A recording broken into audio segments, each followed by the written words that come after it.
Isang pinagpalang umaga sa ating lahat. Bago tayo magsimula, let's declare Luke 4:18-19. The Spirit of the Lord is upon me. He has sent me to preach the gospel to the poor. He has sent me to heal the brokenhearted, to preach deliverance to the captives, the recovery of sight of the blind, to set at liberty the elders, and to proclaim the acceptable year of the Lord. Our God is Jesus, the anointed one.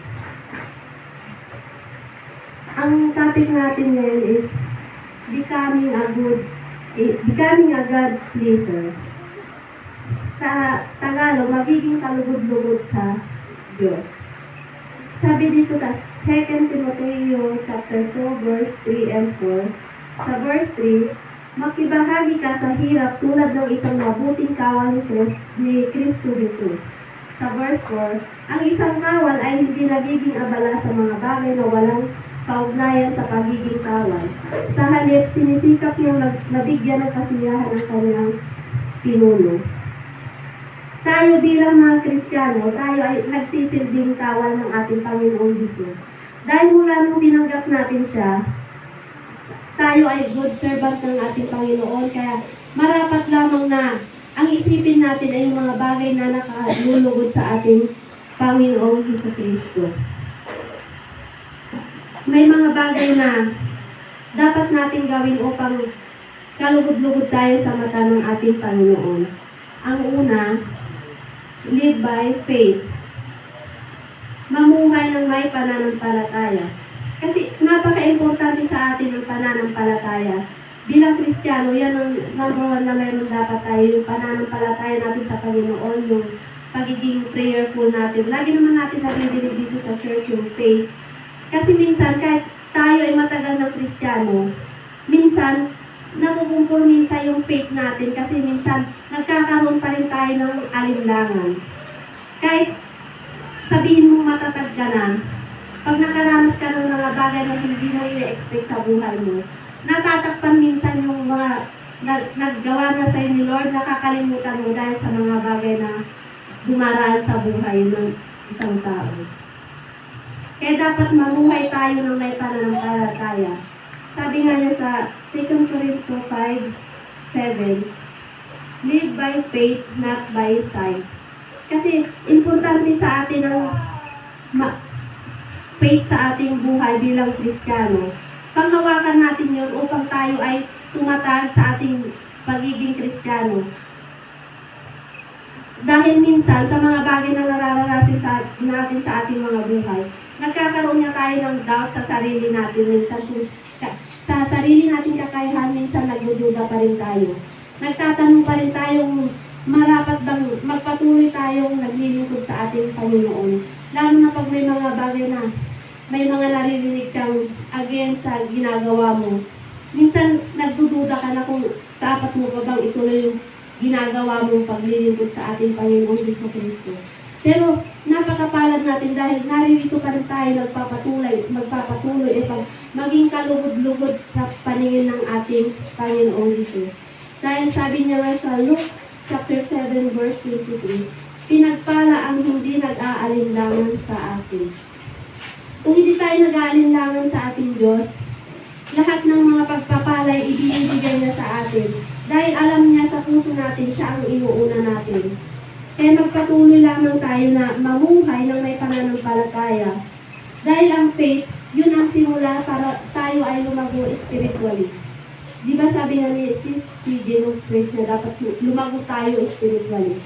Dahil ang faith, dahil nagsisimula kung paano kalalago sa isang spiritual life.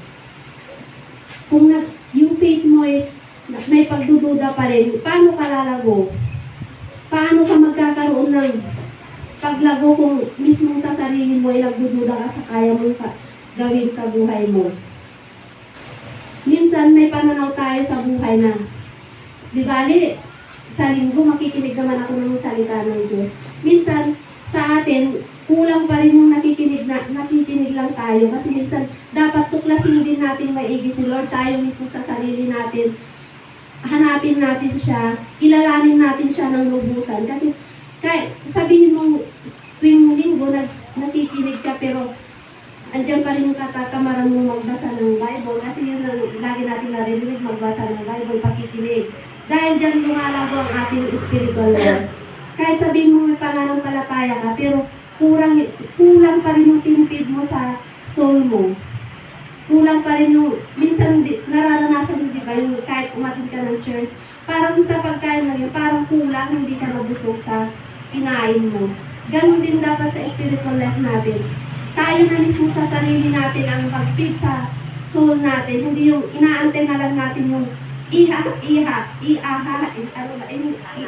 ng ating tagapagturo. Kasi pag yun lang inaabangan mo, kulang, hindi ka talaga mabubusog. Kaya dapat magsaliksik ka sa sarili mo, yung sa pagbabasa, sa pakikinig, dahil yun ang pasimula kung paano ka lalago spiritually. Pangalawa, walk in the Spirit. Dapat namumuhay tayo ayon sa kalooban ng ating Panginoon. Sabi sa Roma 8:8, at ang nabubuhay ayon sa hilig ng laman ay hindi maaaring kalugdan ng Diyos. Mula nang tinanggap natin sa Jesucristo sa buhay natin, tayo hindi na namumuhay ayon sa laman, kundi ayon sa Espiritu. Dahil nasa atin na ang banal na Espiritu mula nang tinanggap natin si Jesucristo sa ating buhay. Dapat natin itong panatilihin dahil yun, di ba yun ang tatak upang pagbalik niya ay tayo ay susunduin. Yun ang tatak, yung banal na Espiritu, dapat nasa sayo yun, hindi mawawala ito. Kaya pagsikapan natin gumawa ng mga bagay na kalugod-lugod sa ating Panginoon Jesucristo. Dahil bilang isang kawal, ang iniisip mo yung ikakasiya ng iyong pinuno. Yung dapat mapasaya mo ang iyong pinuno, hindi ka gagawa ng anumang ikakasira mo, anumang ikakasama mo sa kanyang paningin. Kaya dapat na maging kalugod-lugod sa ating Panginoong Jesucristo ang mga bagay na pinag-uukulan natin ng pansin. Number 3, worship the Lord in spirit and in truth. Dahil alam naman natin ang ating Panginoon na hindi natin nakikita, pero nararamdaman natin siya sa ating buhay. Sabi sa 1 chapter 4, verse 23 to 24.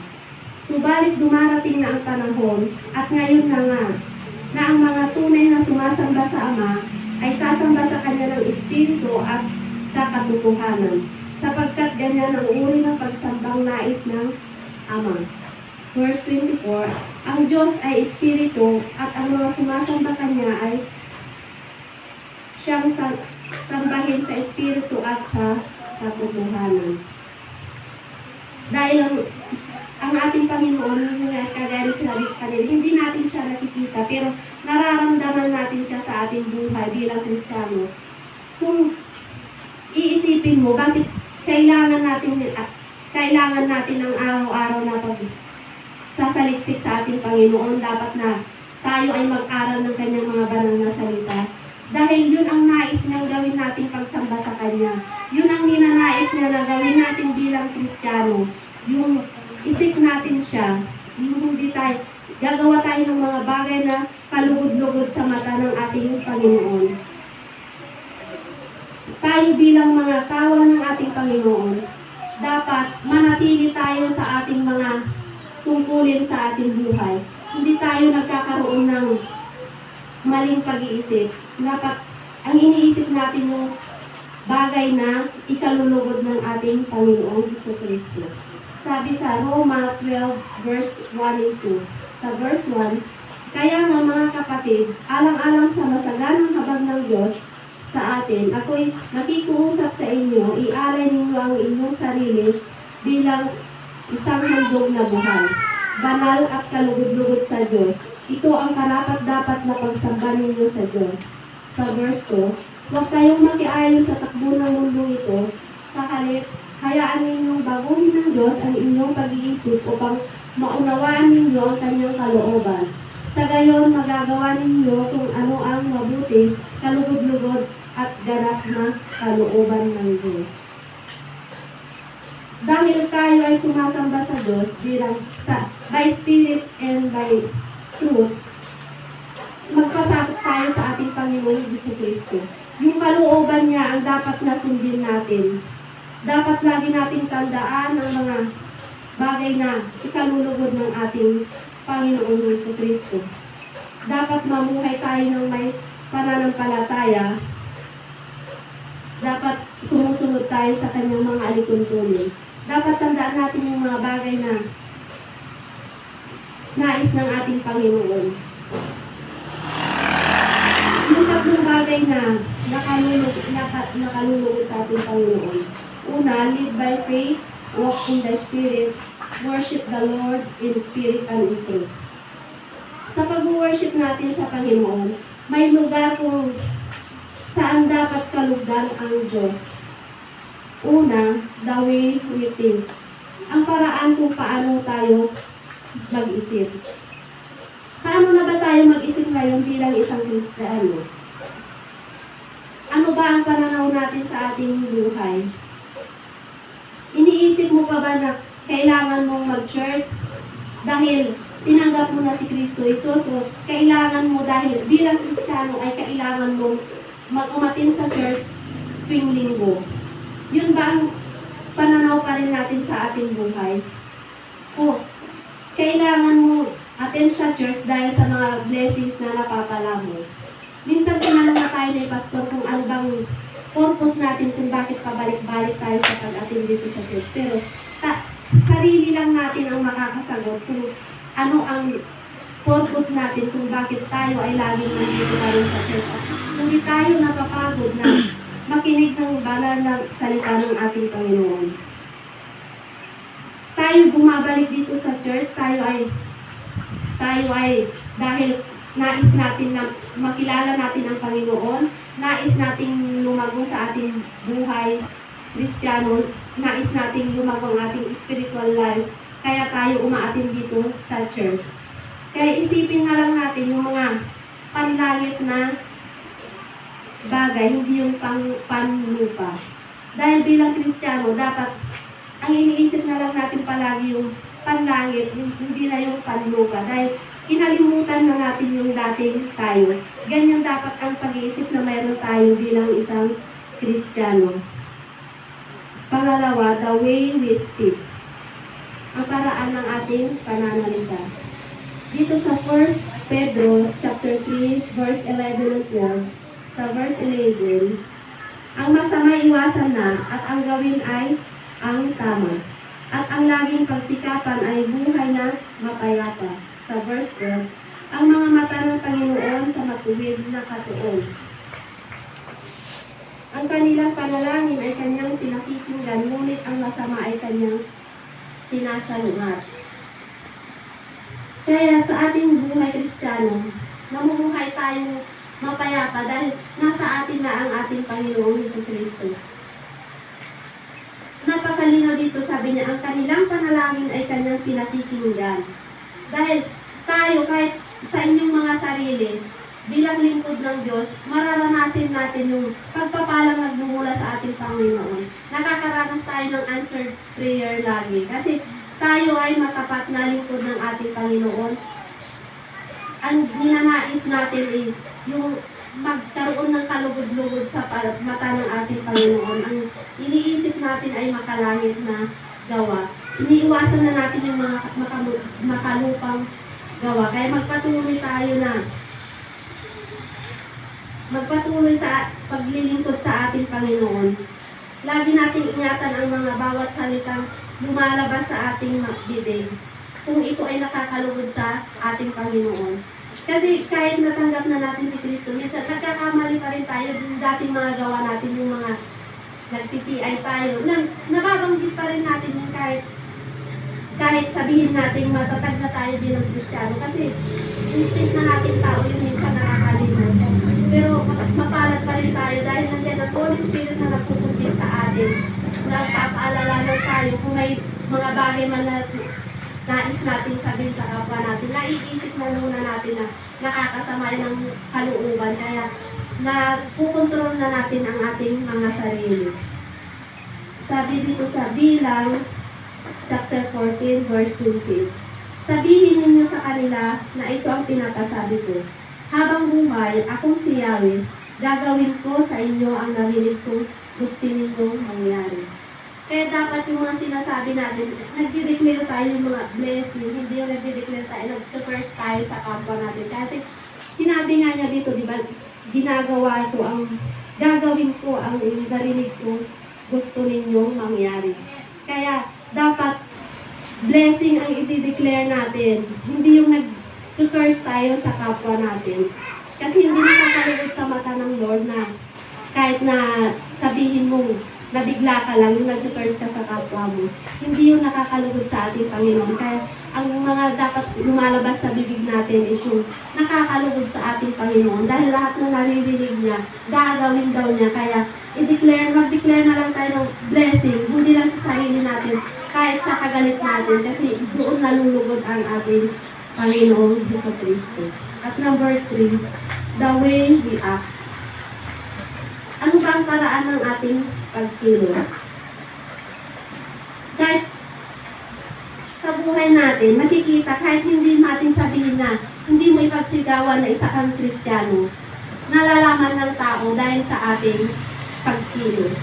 Kaya hindi mo na kailangan sabihin na, ay, born again ako, mabait ako. Hindi mo na kailangan sabihin yun. Kasi yung way mo ng pagkilos mo, the way na nagsasalita ka, doon na nakikita kung ano ang personality mo, kung ikaw ay talagang Kristiyano. Kasi malaki ang difference, kahit sabihin natin sa sarili natin yung dating tayo, malaki ang difference na ngayon na kilala na natin ang Panginoon. Nakikita na sa gawa at sa pagkilos natin na tayo ay mga Kristiyano. Kaya magpatuloy tayo na maging kalugod-lugod sa mata ng ating Panginoon Jesucristo. Number 4, the way we accompany with others. Paano ba tayo makipagsalamuha sa ibang tao ngayon? Nasa atin na ba yung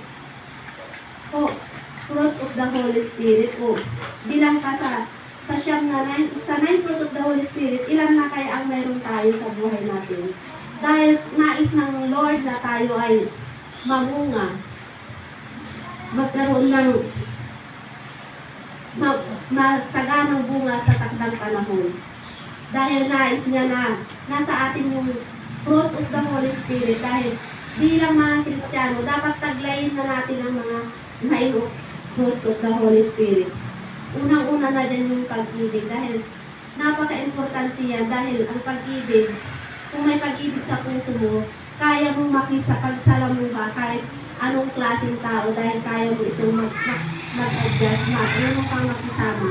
Kasi yun ang nais ng ating Lord na dahil ang Diyos ay pag-ibig, dapat namumuhay tayo sa may pag-ibig sa ating puso. Sabi sa 1 chapter 15 verse 8, napaparangalan ang aking Ama kung kayo'y masaganang nagbubunga at sa gayon kayo'y magiging mga alagad ko. So, kapag namunga na tayo, pag nasa ating 9 fruits of the Holy Spirit, tayo ay mabuting alagad ng ating Panginoong Jesucristo. Tayo ay good followers niya. Kasi tayo bilang Kristiyano, tayo ay mga alagad ng Diyos. Kaya dapat lang na gawin natin yung makalangit na gawa. Yung kalugod-lugod talaga sa ating Panginoong Jesucristo. Magpatuloy tayong maglingkod sa ating Panginoon. Patuloy tayong gumawa ng kalugod-lugod sa mata ng ating Diyos.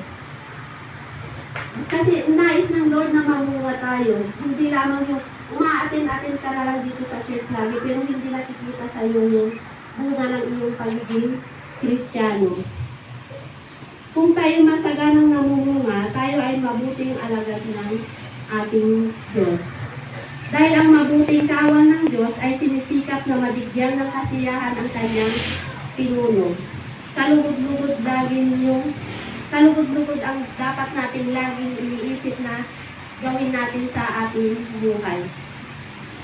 Panatilihin natin yung ating pananampalataya kasi yun ang napaka-importante. Kasi pag nagkaroon ng doubt sa pananampalataya mo, minsan doon ka magkakamali, doon ka maliligaw ng landas. Kaya ang faith natin, dapat natin itong palaguin. Dapat natin pag-isipan yung mga kalugod-lugod sa ating Panginoong Hesukristo. Kaya panatilihin natin yung pananampalataya natin, increase pa natin ang pananampalataya natin, is mas kilalanin pa natin ang ating Panginoong Hesukristo. Dahil mismong mga alagad niya, di ba, tinatanong pa nila kung sino ba itong taong ito, bakit kaya niyang patigilin ang alon sa dagat, ang hangin. Tayo ba kaya na hindi pa natin nararanasan na nakasama si Jesus? Kaya dapat magpatuloy tayong magkilalanin ang ating Panginoong Jesucristo. Magpatuloy tayo na hangarin ang ating paglago bilang Kristiyano. Kaya lagi nating alalahanin ang mga bagay na nakakalugod sa ating Panginoon. The area to please God, yung mga lugar kung saan natin dapat i-place ang ating Panginoon. Una, the way we think, the way we speak, the way we act, the way we accompany with others. Kung paano tayo makisama sa iba. Dahil importante yan, kahit Kristiyano ka na, dapat hindi mo pinipiling pinakikisamahan mo. Dapat makisama ka pa rin sa ibang tao para makapag-share ka ng mga words of God. Hindi yung gusto mo lang kasama, yun na lang ang gusto mong kasama ng kasama. Paano ka makakapag-share ng words of God kung hindi ka marunong makisama sa iyong kapwa? Kaya napakahalaga na magpatuloy tayong magsaliksik para makilala natin ang Panginoon. Magpatuloy tayong mag-aral ng kanyang mga banal na salita upang pwede natin itong gamitin pag nagpahayag sa ibang tao. Dahil yun ang nais ng Lord na gawin natin, yung ihayag ang kanyang mga banal na salita. Kaya magpatuloy lamang tayo sa paggawa ng mabuti para sa ikalalago natin sa spiritual life. Magpatuloy lamang tayong maglingkod sa ating Panginoon. Hangarin natin yung panlangit na mga bagay. Iwaksin na natin yung mga dating gawin natin na pag iniisip natin dito sa mundong ito, kailangan panlangit ang iniisip natin para tayo ay lumago sa ating spiritual life. Dahil yun ang importante bilang Kristiyano. Yung makilala mo kung gaano kabuti ang Diyos sa buhay natin. Kaya magpatuloy lamang tayo mga kapatid. I-increase pa natin yung faith na mayroon tayo sa ating buhay. Tayo po ay tumayo at manalangin.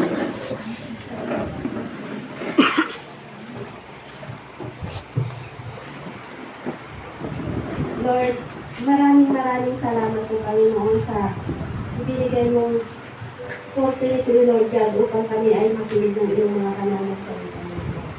Salamat po sa patuloy mong pagdaray sa amin, Panginoon. Lord, patuloy mo kaming patnubayan, Lord God. Patuloy mo kaming gabayan, Lord, upang ang mga gawin natin, Lord God, ay mga palibig-libig lamang sa iyong paligid, Panginoon. Tulungan mo kami, Panginoon, na mag-increase ang aming faith, Lord God, upang magkaroon kami ng desire na mas kilalanin ka, Lord God. Patuloy mo pong ingatan ang bawat isa, Panginoon, upang kami ay patuloy na magkasama-sama, Lord, sa paglilingkod sa iyong Panginoon.